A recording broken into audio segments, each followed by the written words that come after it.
Someone used AI to clone a voice and target the White House. And no, this isn't science fiction. This actually happened last week. The scam was so convincing, it reached the senior staff. And it's a wake-up call for how fast this tech is evolving and how vulnerable even top institutions are becoming. And that's just one of the stories we've got this week. Welcome back to the AI Funnel. I'm Konstantina. And I'm John. And wow, a lot is going on in AI right now. Yeah, today we're diving into some fascinating stories. OpenAI and Jony Ive are building what could be the first AI-first hardware device. The UK is rewriting its defense strategy around AI and drones. Apple's under major pressure ahead of WWDC. And entry-level jobs, they're disappearing because of AI. There's a lot to unpack. So let's get started. Yeah, so grab your coffee, we're diving in. Let's start with one of my favorite stories.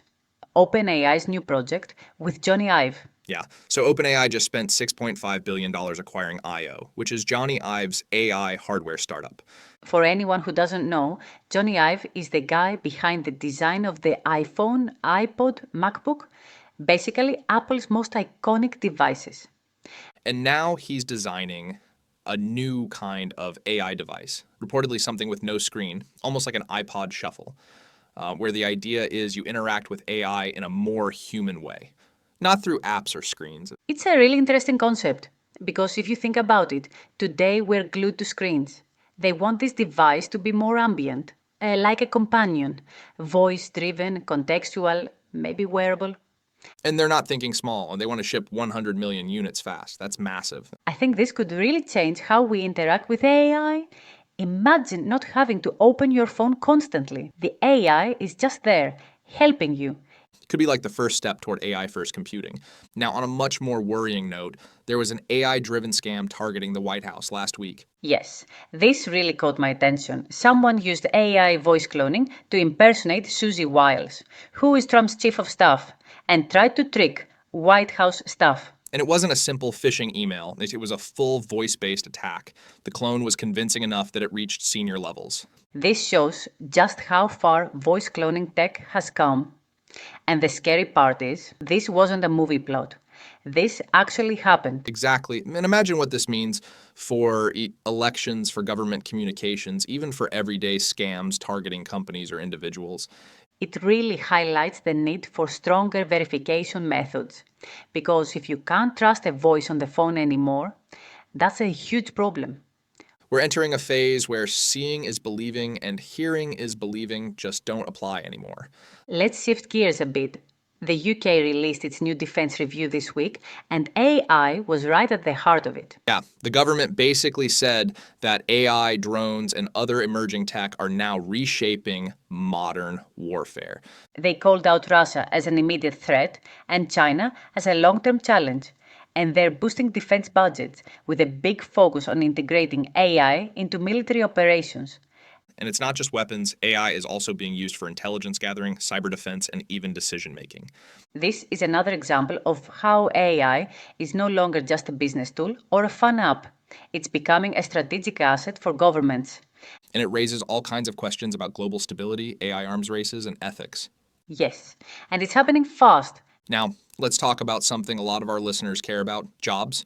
This week, LinkedIn executives came out and said that AI is starting to really disrupt entry-level white-collar jobs, and Gen Z is being hit the hardest. Yeah, because traditionally, entry-level roles were where people learned the ropes, data entry, basic analysis, admin tasks, but those are now being automated. So, younger workers are finding it harder to land those first jobs, which means they're missing out on foundational career experiences.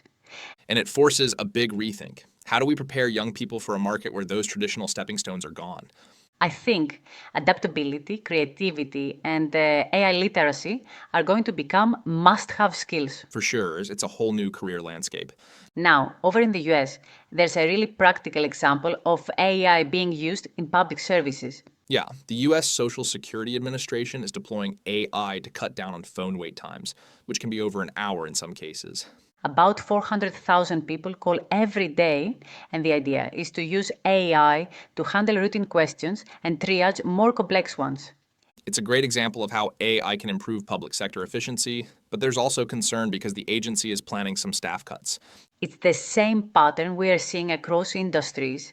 AI improves services, but it also forces organizations to rethink staffing. Exactly. It's a tricky balance.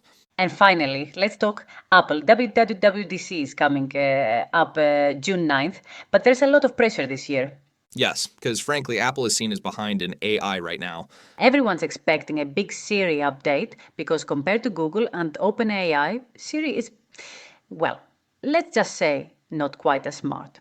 Right. And on top of that, Apple is facing potential 25% tariffs on iPhones not made in the US, which could massively impact pricing.